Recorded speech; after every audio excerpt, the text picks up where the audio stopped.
اعوذ باللہ من الشیطان الرجیم بسم اللہ الرحمن الرحیم۔ حضرت آدم علیہ السلام کے بعد مشہور انبیاء میں سے ایک حضرت نوح علیہ السلام ہیں۔ آپ کی ولادت حضرت آدم علیہ السلام کی وفات کے 126 سال بعد ہوئی۔ آپ علیہ السلام کو 1000 سال عمر ملی۔ حضرت نوح علیہ السلام کا اصل نام عبدالغفار تھا، لیکن آپ علیہ السلام اپنی قوم اور آخرت کی فکر میں بہت زیادہ رویا کرتے تھے، اس لیے اللہ تعالیٰ نے قرآن مجید میں آپ کو نوح بہت زیادہ رونے والے نام سے یاد کیا ہے۔ آپ علیہ السلام معمولی نعمتوں پر بھی اللہ تعالیٰ کا شکر ادا کیا کرتے تھے، اسی وجہ سے اللہ تعالیٰ نے آپ کو عبدالشکورہ کے نام سے یاد کیا ہے۔ فرمان الہی ہے ترجمہ: بے شک وہ نوح علیہ السلام ہمارا شکر گزار بندہ تھا۔ حضرت نوح علیہ السلام کا اللہ رب العزت نے قرآن مجید میں 43 مقامات پر ذکر فرمایا ہے، اور قرآن مجید کی ایک سورت نوح کا نام بھی آپ علیہ السلام کے نام پر ہے۔ اللہ تعالیٰ نے حضرت آدم علیہ السلام کی اولاد میں خوب برکت فرمائی، اور اولاد آدم سے بہت سی بستیاں آباد ہو گئیں۔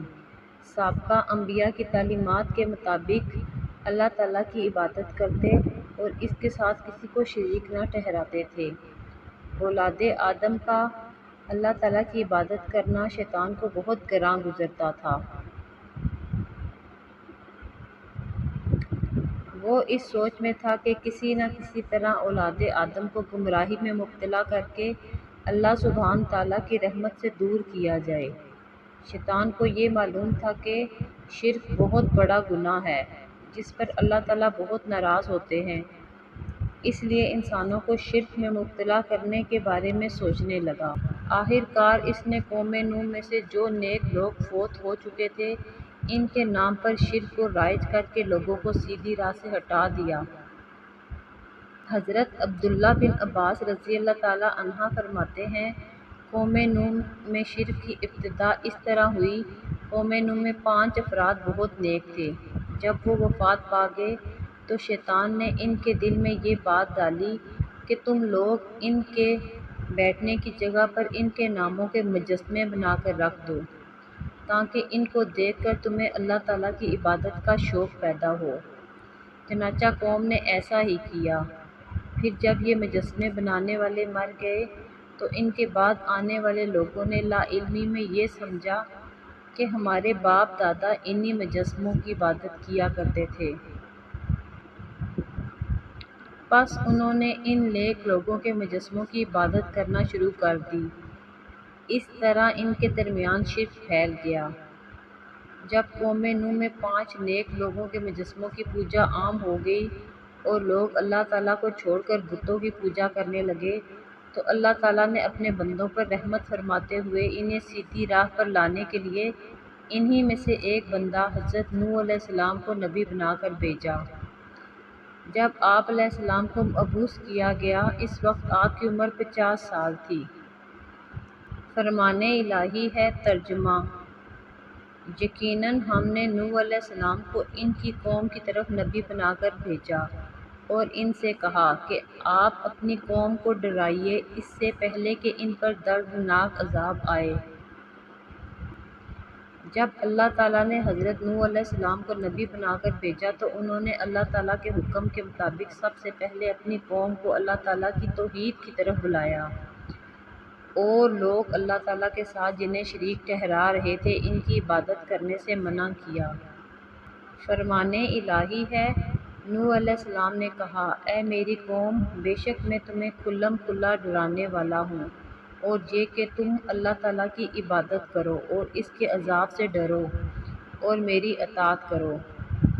وہ تمہارے گناہ معاف فرما دے گا اور تمہیں ایک مقررہ مدت تک مہلت دے گا۔ بلا شبہ اللہ کا وعدہ مقررہ وقت جب آ جاتا ہے تو اس میں تاخیر نہیں ہوتی۔ کاش کہ تم یہ بات سمجھ لیتے۔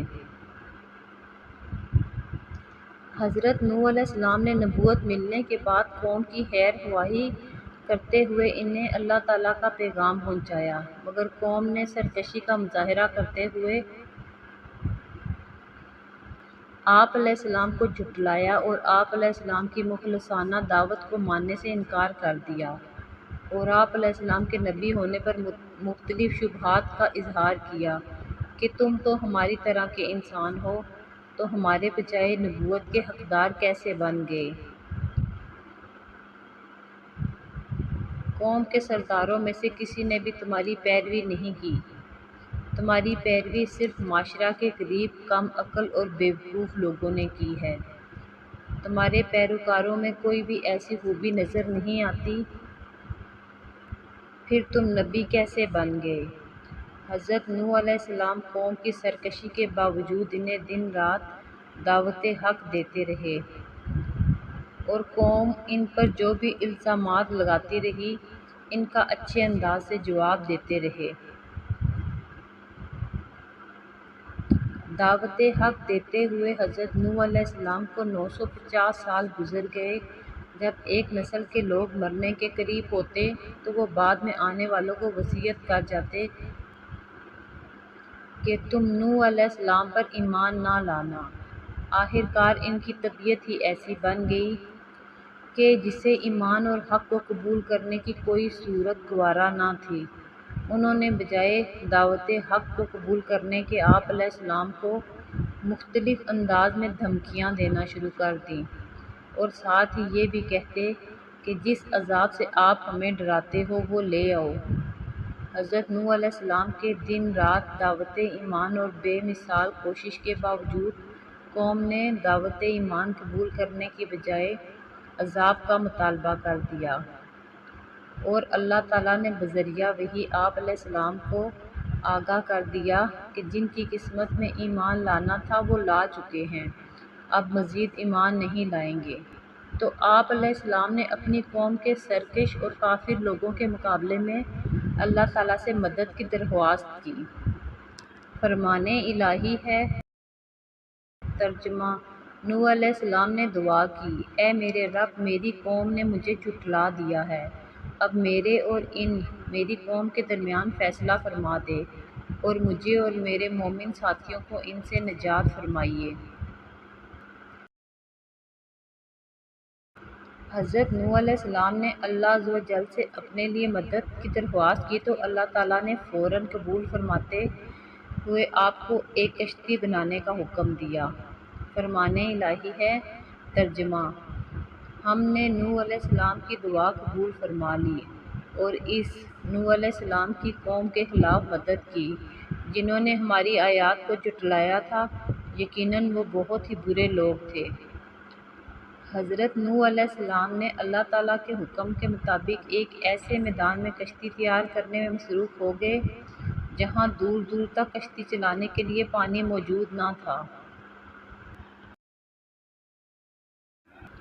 آپ کی قوم کے کافر لوگ جب آپ کے پاس سے گزرتے تو آپ کا مذاق اڑاتے اور کہتے کہ یہاں تو دور دور تک پانی موجود نہیں اور آپ پانی میں چلانے کے لیے کشتی بنا رہے ہیں، اور ان قوم نوح کے تصور میں یہ نہیں تھا کہ اللہ تعالیٰ انہیں پانی میں غرق کرنے والا ہے۔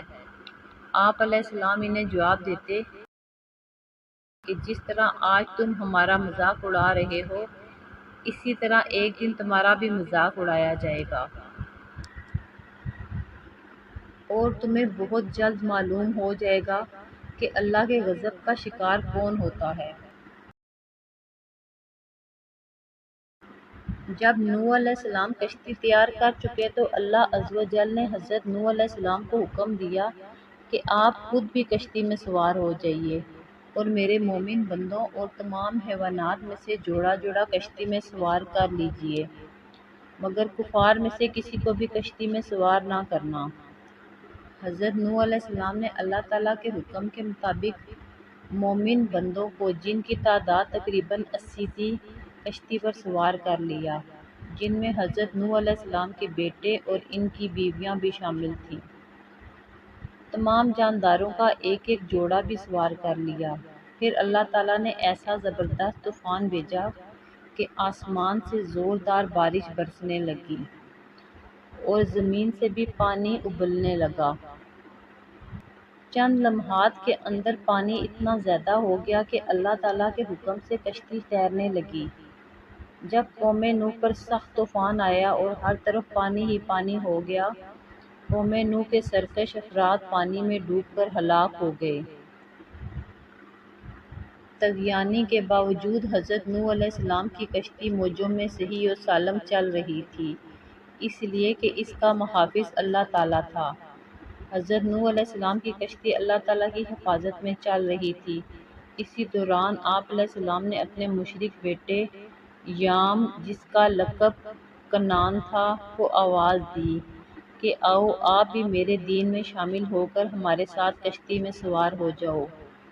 بیٹے نے اس نازک موقع پر بھی اپنے باپ کی دعوت کو رد کر دیا اور اپنے ہاتھوں ہلاکت کو مول لیا۔ فرمان الہی ہے۔ ترجمہ: نوح علیہ السلام نے اپنے بیٹے کو پکارا، جو ان سے دور کچھ فاصلے پر الگ تھلگ تھا۔ اے میرے بیٹے، میرے ساتھ سوار ہو جا اور کفار کے ساتھ نہ رہ جاؤ۔ نوح علیہ السلام کے بیٹے نے جواب دیا کہ میں کسی بڑے پہاڑ کی طرف پناہ لے لوں گا، وہ مجھے پانی میں ڈوبنے سے بچا لے گا۔ نوح علیہ السلام نے اپنے بیٹے کو سمجھاتے ہوئے کہا، آج اللہ کے حکم عذاب سے کوئی بچانے والا نہیں، صرف وہی بچائیں گے جن پر اللہ کا رحم ہو۔ اس وقت ان دونوں کے درمیان موج حائل ہوگی اور وہ ڈوبنے والوں میں سے ہو گیا۔ حضرت نوح علیہ السلام نے اپنے مشرک بیٹے کو کشتی پر سوار کرنا چاہا، لیکن اس نے انکار کر دیا۔ پھر آپ علیہ السلام نے اپنی آنکھوں سے اسے موجوں میں ڈوبتے ہوئے دیکھا تو اللہ تعالیٰ سے اسے بچانے کی درخواست کی، جس پر اللہ تعالیٰ نے ناراضگی کا اظہار کیا، اس لیے کہ اللہ کے نزدیک شرک بہت بڑا گناہ ہے۔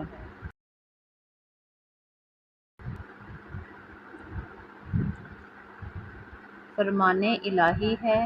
ترجمہ: نوح علیہ السلام نے اپنے رب کو پکارتے ہوئے کہا، اے میرے رب، میرا بیٹا تو میرے گھر والوں میں سے ہے، یقیناً آپ کا وعدہ بالکل سچا ہے اور آپ تمام حاکموں میں سے بہتر حاکم ہیں۔ اللہ تعالیٰ نے فرمایا، اے نوح، یقیناً آپ کے خاندان میں سے نہیں ہے، اس کے اعمال اچھے نہیں۔ آپ کو مجھ سے وہ چیز نہیں مانگنی چاہیے جس کا آپ کو علم نہ ہو۔ میں آپ کو نصیحت کرتا ہوں کہ آپ جاہلوں میں شامل نہ ہوں۔ نوح علیہ السلام نے کہا، اے میرے رب، میں آپ کی پناہ چاہتا ہوں اس بات سے کہ آپ سے وہ چیز مانگوں جس کا مجھے علم ہی نہ ہو۔ اگر آپ مجھے نہیں بخشیں گے اور مجھ پر رحم نہیں فرمائیں گے تو میں خسارے والوں میں سے ہو جاؤں گا۔ آسمان سے شدید بارش اور زمین سے پانی کے فوارے نکلنے پر بہت سا پانی اکٹھا ہو گیا، جس میں تمام کفار ڈوب گئے، صرف وہی لوگ بچے جو حضرت نوح علیہ السلام کے ساتھ کشتی میں سوار تھے۔ اللہ کا طے کردہ فیصلہ پورا ہو گیا تو اللہ تعالیٰ نے زمین کو حکم دیا کہ جو بھی تمہارے اوپر پانی ہے اسے پی جاؤ، اور آسمان کو حکم دیا کہ بارش برسانا بند کرو۔ دونوں نے مل کر اللہ تعالیٰ کے حکم کی تعمیل کی۔ زمین کا پانی کم ہونا شروع ہو گیا اور پہاڑوں کی چوٹیاں نظر آنے لگیں۔ تو حضرت نوح علیہ السلام کی کشتی جودی پہاڑ پر جا کر ٹھہر گئی، جو عراق کے شہر موصل کے قریب ہے۔ اللہ تعالیٰ نے حضرت نوح علیہ السلام سے فرمایا کہ اب آپ سلامتی کے ساتھ کشتی سے زمین پر اتر جائیے۔ آپ پر اور آپ کے مسلمان ساتھیوں پر اللہ تعالیٰ کی برکتوں اور رحمت کا سایہ رہے گا، اور ان میں سے کچھ کی نسلوں میں سے ایسے لوگ پیدا ہوں گے جو آگے چل کر کفر کی راہ اختیار کریں گے، اور ان کا مقصود دنیا کی عیش و آرام ہوگا۔ ہم انہیں دنیا میں فائدہ اٹھانے کا موقع تو دیں گے، لیکن آخر کار انہیں دردناک عذاب سے دوچار ہونا پڑے گا۔ حضرت نوح علیہ السلام کے دور میں آنے والے طوفان سے سوائے کشتی میں سوار افراد کے تمام لوگ ہلاک ہو گئے تھے۔ ان سے آگے پھر انسانی نسل کا سلسلہ چلا، اس لیے حضرت نوح علیہ السلام آدم ثانی دوسرے آدم کہلاتے ہیں۔ فرمان الہی ہے اور ہم نے ان نوح علیہ السلام ہی کی نسل کو باقی رکھا۔ رسول اکرم صلی اللہ علیہ وآلہ وسلم نے فرمایا، جب نوح علیہ السلام کی وفات کا وقت قریب آیا تو انہوں نے اپنے بیٹے کو وصیت فرمائی کہ میں تجھے 2 کاموں کا حکم دیتا ہوں اور 2 کاموں سے روکتا ہوں۔ وہ چیزیں جن کا میں حکم دیتا ہوں، لا الہ الا اللہ کو اختیار کرنا، کیونکہ ترازو کے پلڑے میں 7 آسمان اور 7 زمینیں رکھ دی جائیں اور دوسرے پلڑے میں لا الہ الا اللہ کو رکھ دیا جائے، ان کلمات والا پلڑا جھک جائے گا۔ سبحان اللہ و بحمدہ کثرت سے پڑھتے رہنا، کیونکہ اس کی برکت سے اللہ تعالیٰ مخلوق کو رزق عطا فرماتے ہیں۔ اور وہ چیزیں جن سے منع فرمایا،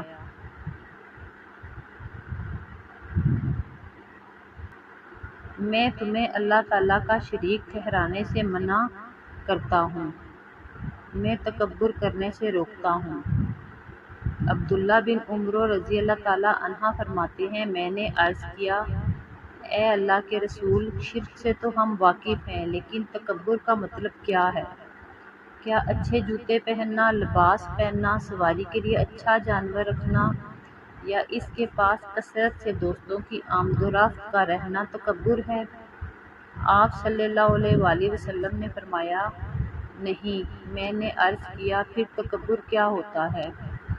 آپ صلی اللہ علیہ وآلہ وسلم نے فرمایا، حق کی حقیقت کا انکار کرنا اور لوگوں کو حقیر جاننا تکبر ہے۔